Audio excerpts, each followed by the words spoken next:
You wanted the best. You've got the best podcast. The hottest podcast in the world. The Chris Voss Show, the preeminent podcast with guests so smart you may experience serious brain bleed. The CEOs, authors, thought leaders, visionaries, and motivators. Get ready. Strap yourself in. Keep your hands, arms, and legs inside the vehicle at all times, because you're about to go on a monster education roller coaster with your brain. Now, here's your host, Chris Voss. Hi, folks. It's Voss here from thechrisvossshow.com. Ladies and gentlemen, Iron Lady sings that makes it official. This is August of 2024. We just passed through. We're in September now, and we've hit 16 years of the Chris Voss Show, over 2,000 episodes, and we just keep growing and growing by crazy speeds and lengths, and we just have the most amazing people on the show with us today. Today we have Meredith DeSantos. She joins us on the show. She'll be talking about her insights, how she helps people deprogramming hustle culture and limiting beliefs to unlock intuitive, successful strategies and life purpose through NLP and human design. So we'll be talking to her about her experience and how she can help you live a better life, or at least influence you to. Maybe that or else. Don't make her come out there. She has almost 2 decades across entertainment, tech, and wellness industries. Meredith brings a fresh point of view to business and personal growth by combining rapid business development with human design and subconscious hacks.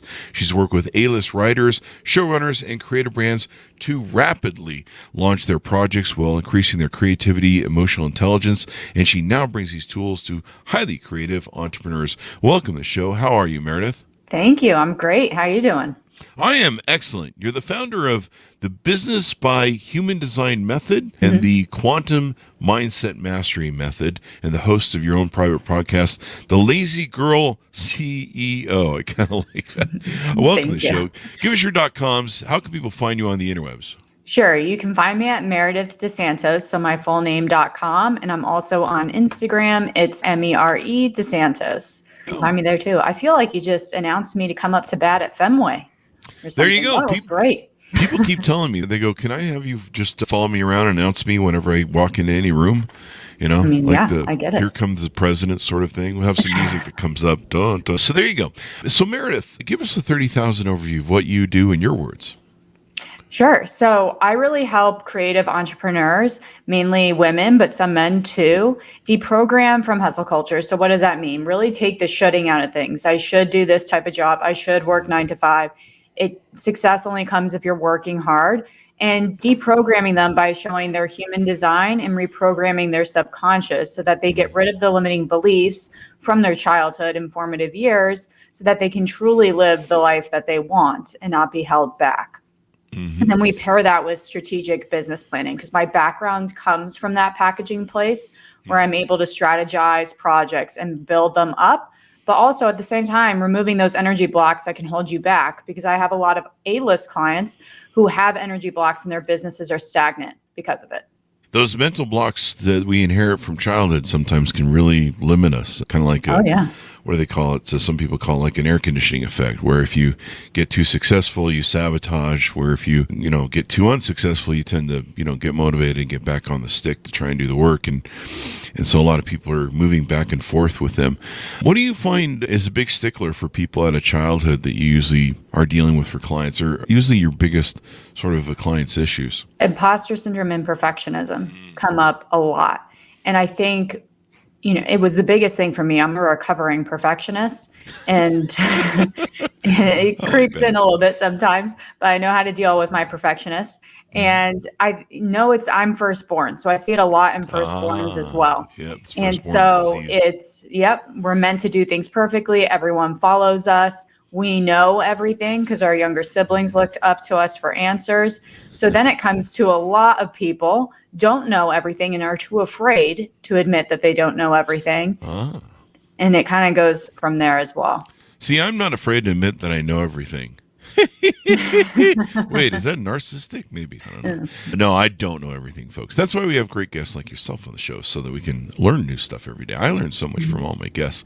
And if I'm not learning something new, I'm reminded of something that like, oh yeah, I need to work on that, or I should work on that. So that's the great thing about the Chris Voss Show. Plug, shameless plug. So tell us a little bit about your upbringing. How were you raised, and what kind of influenced you? Obviously, being a first child, I'm a first child too, so I know what that's like. And I'll throw this in as an add-on to the big mantle I just threw on you of tell us about your childhood. But also, being a first child is the reason we're expected perfection is because our parents kind of expected us to be the perfect first pioneer of parenthood. Exactly. There you go. It's true. So tell us about how you were raised and how that influenced you and got you where you are today. So if I didn't give away where I'm from with the Fenway reference, I'm from Boston, if you're not into baseball. Boston, Mass. Yes, I don't have the Boston accent. And I was raised in a family where everything was really perfect on the outside. We lived in a really great, in the 1% outside of Boston. And I always felt like I was different. I didn't like that I grew up in a Stepford wife territory. Yet I had a lot expected of me. I was expected to have straight A's. I was expected to be a teacher's pet, to be the best at sports. And it put this pressure on myself where I didn't even want my parents to come to my games because I was afraid of failing and I was already predicting my failure. Oh, wow. Yeah. And I would just tell them don't come. And then I would get resentful that they didn't show up, even though I told them not to come. And so there lied my issues that I had to really work on. And, there were tough things that happened in my childhood. There was a little bit of verbal and emotional abuse. And I love my parents. I think they did the best with what they had. Yeah. And it created this resilience inside me where I had this really hard work ethic, but it put this amount of pressure where I was constantly getting straight A's, and I built all of my self-worth on my parents being proud of me. There you go. You know how you beat that? You do what I did. You don't get straight A's. I actually tried that once, Chris. I one semester, my freshman year, I decided that I wasn't going to try. So I got some B's and C's, and when that report card was coming, I got so scared that I made a fake report card, but I got caught. Really? Yes. I intercepted that report card. But then I got caught and learned my lesson. And in the end, it hurt me because I had to work so hard to get into college. And so you learned the important lesson, don't get caught, right? Was that it? No, wait. Yeah, that was an important lesson. Run a better scam next time. I think that's what I was learning in high school was how to fake it till you make it, sort of. But, a lot of people go through that. So what got you into being a coach and helping other people with these issues? Sure. So I was in the entertainment industry for a while, and I thought I wanted to be an agent. So I was working up the ladder that way and really started to lose my passion. And I had an opportunity to go into the wellness space in my 20s, but I just wasn't ready for it yet. I think I had to go through more life experiences. And so I rose up the executive rank at a production company, loved packaging projects, working with A-list talent. And I saw that a lot of people had these blocks, and I was walking writers through overcoming these blocks so that they could get the project done. And I was really holding their hands through it. And these are successful people that you had no idea they had imposter syndrome or felt like they couldn't get it done. And they were on deadlines because they were contracted to deliver it at a certain time to me. So I worked hard with them to kind of hold their hand, foster them through it. And it was in that time where I thought, I want to help other people outside of this crazy industry, people who maybe don't have a person like me who can help them do it all and have ideas. And I had friends around me who had great ideas, but didn't feel like they could start, or maybe they had some failure to launch. So I first started working with them to see how could I get this program going? What is my method? And that's when I discovered human design and how that might work. Yeah. And then you got into, I believe, NLP and different things there? Yep. And neurolinguistic programming, I got board certified because I had a lot of things happen in my childhood, in my 20s, that therapy never fixed for me. It was always talking about the why. And I knew the why I had the issues. It was, I want to move beyond this. Why are we still talking about the same thing? And NLP reprograms your subconscious, as you probably know, to no longer have those energy blocks and attachments, and neural pathways are cleared so that those same events don't trigger you. There you go. Yeah, you could move on and grow. Now, you call yourself the lazy entrepreneur, I believe, and you've got the lazy podcast. Tell us with that lazy connotation, what is important to you? What does that signal and convey? So lazy really can trigger people when they hear it because it's maybe what their parents told them. My parents never called me lazy because, again, I was an overachiever. I could learn to be lazy. And so when I discovered human design, I saw that I was a projector. And for those who don't know what human design is, it's essentially combined sources around your birth date of Kabbalah, the I Ching, quantum physics, and many other sources to create an energetic and genetic blueprint of how you operate. And I was a projector who can't hustle, who burns out easily. And I was so offended. That's what I was, because I thought my superpower was not burning out. But if I looked around myself and at my health, I just wasn't admitting it. So I learned to deprogram myself and that I needed to get a little lazy, and then to own the word lazy as being restful and not actually not just doing work. Lazy, you're just not doing any work. You're just sitting around. But I mean, they're one of the problems you have, and I imagine, I don't know if you are ADD driven. You have the CEO disease, they call it, the ADHD, ADD driven. A lot of first children are, because we're kind of pounded with that perfection we've been talking about. From thanks, mom and dad, for the scars. But that's a parent's job anyways, to scar your children so they have something to talk about in therapy. Otherwise, they just be laying on the mat the whole time going, I feel fine. I stole that joke from a comedian, it's not mine. But no, it's one of the things I had to learn, and I was actually addressing this, I think on Facebook or something, but one of the problems I had to learn was to enjoy my weekends, take weekends off. When you work for yourself, or you have the CEO disease, usually what you're doing is a very 24/7 sort of thing. You live it, you breathe it. I started my first company when I was 18. I remember I would dream. It got to the point when we were at our peak of busyness, I would dream about what I was going to do the next day. If I was going to fire somebody, I'd dream about firing them. All my dreams were about the next day of business that I would do.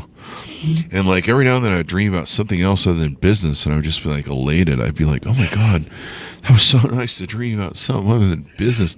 Like I was literally living and sleeping business. Yes. Because I would just dream about whatever was going on the next day and what the meeting was going to be about. And it was just insane. And so I had to learn to start taking breaks, start taking time out. Well, I've never been a vacation person.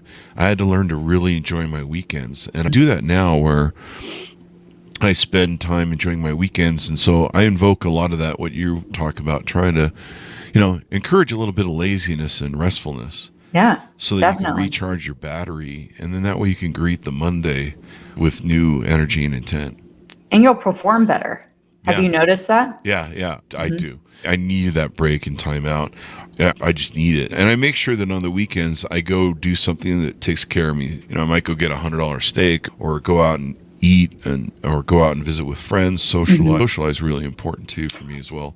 It is. Yeah, for everyone. I even notice sometimes I don't want to go out, maybe because I do have the CEO disease. And so if I go out, I could be doing something for my business instead of meeting up with my friends. You feel guilty. Yeah, you feel guilty. And then you go and you feel so much better. You come home and you're like, thank God I went. And I have a 14-month-old son. And I think that's also what helps me. It kind of can feel a little crazy at times, but what helps me get into my lazy is being present with him, because I don't want to be distracted when I'm with him. And that's hard when we have that CEO disease and you have ADHD, and every 5 seconds you're like, squirrel. And, my ADHD fell off a lot with old age, just broken down old age. But then I found out I was low on testosterone, so I started getting testosterone therapy, and boy, that ADHD came back like a freaking freight train. Vengeance. And even now I still have to deal with it. I still have to be kind of aware of it and be like, okay, no squirrels. Squirrels. No, you don't have to look at the squirrel. Squirrel's fine. Squirrel's going to go do whatever squirrel wants. But it's still a challenge. One thing you talk about is hustle culture. Yeah. What is hustle culture for those who don't know what it is, or let's lay a foundation for the show. And then what's wrong with hustle culture, I guess? Yeah. So hustle culture is that you constantly need to be working hard and long hours to be successful or have success. It's also built on success being around materialistic items. So whether it's your title, your house, your car, things like that. And even in order to attain those things, you must be working long hours beyond a 9 to 5. And if you're not constantly busy, then you're not busy enough or doing enough. And so then we value ourselves on busy instead of what it means to be productive, which is actually working less and getting more done. And this is the problem a lot of entrepreneurs and CEOs have, delegating, right? And so they want to try and do everything and anything. And, I still have that problem this day where I'm like, I can do it better than a VA and I can do it faster. And I know I can do it better. But it's like you have more important things that you need to prioritize in your life.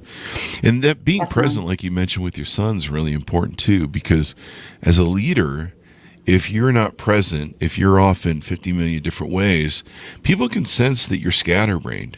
And they can sense that they're like, I'm not sure if I trust his leadership because he's a little bit scattered and he isn't organized and he's not delegating right. And people see that. And I think that affects your relationship with them. 1,000%. And you can't be telling other people, especially myself, I can't say, be lazy, be this, be that. And then I'm constantly doing things and not resting. It would be such a contradiction. It would be terrible. I'd be a fraud. And so is it hard for me to do it at times? 1,000%. But I think delegation, I delegate my social media because it takes me too long. And I think the best way for people who are confused about how to figure out what they can delegate is creating an hourly rate for yourself, but never tell anyone your hourly rate. Just have it in your head. Of and what if you're worth. Yeah, of what you're worth. And if the item is lower than what you're worth, you delegate that out. And my worth with my son is more important than trying to figure out social media. So I'm going to hire someone to do that. Yeah, or hire your son to do that. That's what. The 14-month-old will be great. I mean, he already picks up the phone. They're good at like paper shredding, I think. Yep. I don't know. There's probably some other things they're good at. I'm sure. Firing. He says no a lot. Oh, does he? Fire someone? Oh, wow. Yeah, have the kid run HR at 14 months. I can see it right now. You'll go. You'll fire. I don't know what kids. I don't know. It's pretty close. That's pretty close. You'll fire. And then he poops. So there you go. You go, you stinky diaper. Bye. So there you go. But you call yourself the Lazy Girl CEO. And then I think you have a podcast. Yes. It's called, and it's a private podcast, right? People have to privately subscribe to this. Is that how it works? That's how it works. And I bring on other people within my world and outside of my world to talk about how they really deprogrammed from hustle culture, how they might run their businesses or work with their clients. My first guest was Andy Alleman-Eaton, who's a big influencer, and she talks about how she combines human design with social media. And we both went through how it can really create an attraction style for everyone and be completely unique because we both do that. And it's also solo episodes with myself. The latest one I'm releasing on Friday is about how to access empathy and how it's really the solution for all things. But empathy is really hard for us, especially right now in charged times, to feel it for people we may not agree with. But it's so important. Yeah. I'm always having to remember, whenever on like a Facebook or something, I'm like, don't choke them, have empathy. Don't choke them, have empathy. Yeah, exactly. But, I mean, they're suffering. It would suck to be in their head. Yeah, that's true. Maybe that's the perspective I should take on it. It would suck to be in that person's head. Yeah. They're losing it. Me, I just still want to choke them, but evidently there's laws against it, so I have to just kind of mentally something bad could happen. Yeah, you don't want to do that. Don't do violence, people. It's not good. Take a breather. Not the relax.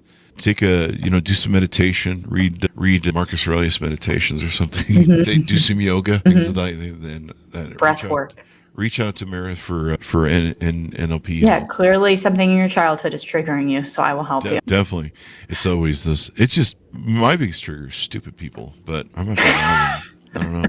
You mentioned in your bio that you sent over, you mentioned that 82% of women-owned businesses never hit a 100K revenue. Is that really true, those statistics? Wow. And it's something that I think is more important than ever, especially when we're the largest consumers in the household. Yeah. And so I'm really passionate. I do a group hybrid coaching that's for women only, because I find that, men can certainly suffer from perfectionism. So I'm not leaving them out in this, but statistically women do more, and it starts between the ages of 7 to 10 for women. So I just like to create a safe space for women and kind of an incubator to get their companies launched and scaled in less than 3 months.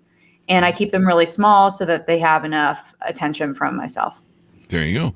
So what do you feel are some of the top points or top point maybe that is the reason that holds women back like that?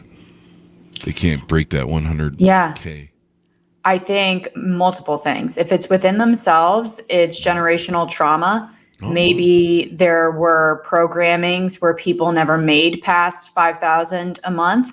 Maybe there are programs of analysis paralysis. So there are definitely emotional blocks and money blocks that can be carried through generations.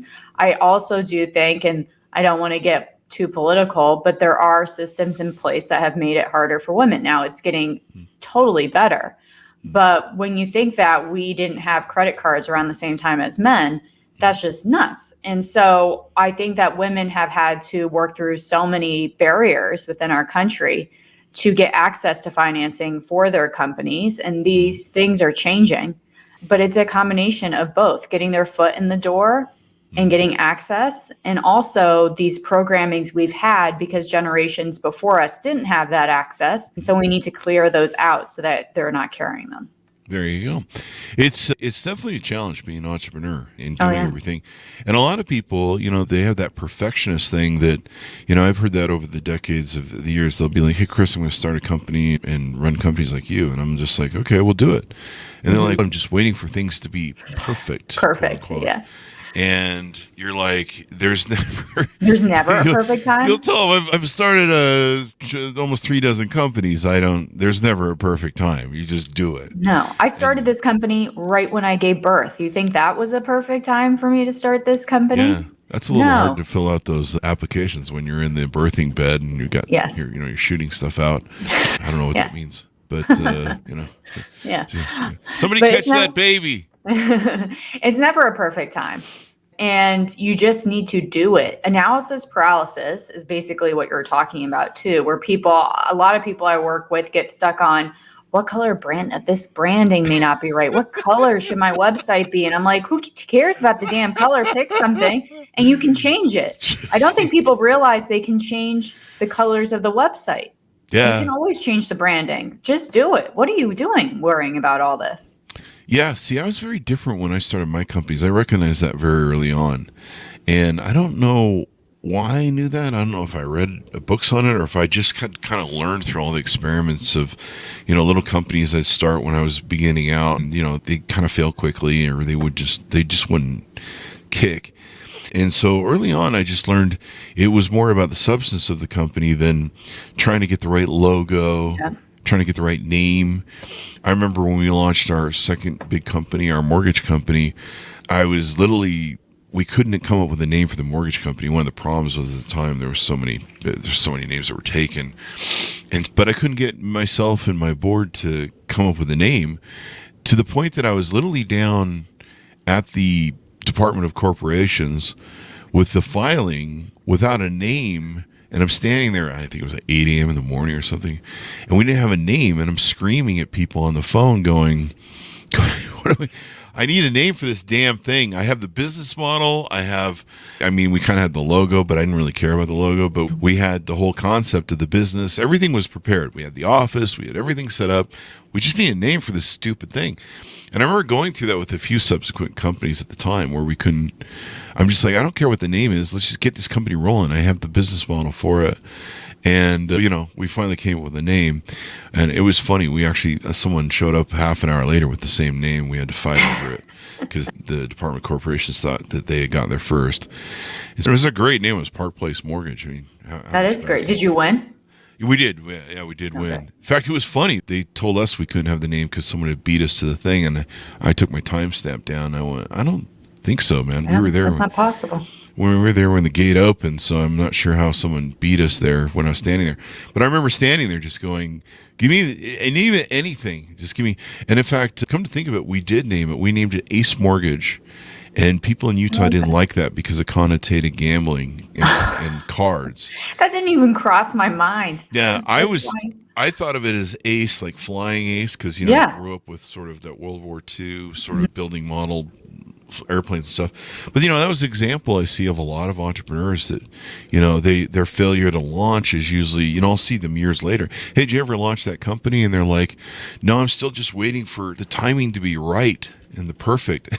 It's never going to happen. That's why I love working with entrepreneurs and using my methods to get them going. Because we reprogram that so fast that they are even shocked by the time they're profitable and when they're able to launch. And I think a lot of that comes down to, some of the NLP work and human design, and seeing that just getting it out there and doing the energy work with actual action helps people see that they can move past that, because it's a real barrier to start a company.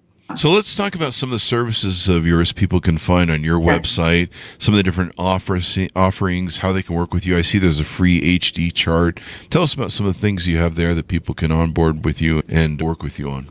Sure. So if you want to get into human design and dip your toe, you can get your free human design chart on my website. And then you're welcome to schedule a session with me where I basically, in 90 minutes, will give you a whole blueprint of how you operate. And if you let me know some of your goals, I'll be able to tailor that session to you to show you how your human design can do that. I also lead people through a program, either group hybrid or one-on-one.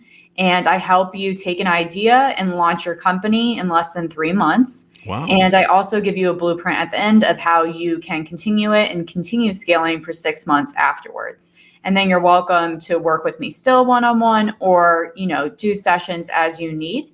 And the next group hybrid is launching September 18th, which I'm really excited for, because entrepreneurs get to be in a community. And that's the kind of plus side of being in a group hybrid, because it can be a very, I don't know how you feel, lonely space journey. And so it's kind of nice to connect with people who are like-minded in doing it. Oh, yeah. And what's the old adage?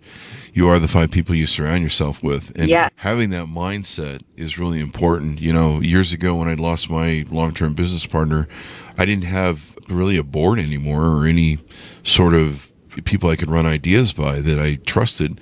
And so I had to create this circle of entrepreneurs that were like me. And we kind of did what I called a virtual board. And so I told them, I said, hey, look, let me be able to run, ideas past you and things I'm thinking about doing, and get your advice if you don't mind. And I will offer you the same in return.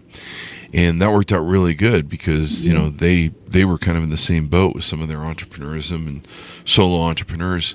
But yeah, having people that can guide you, help you. And it is a lonely journey being an entrepreneur, isn't it, for a lot of people?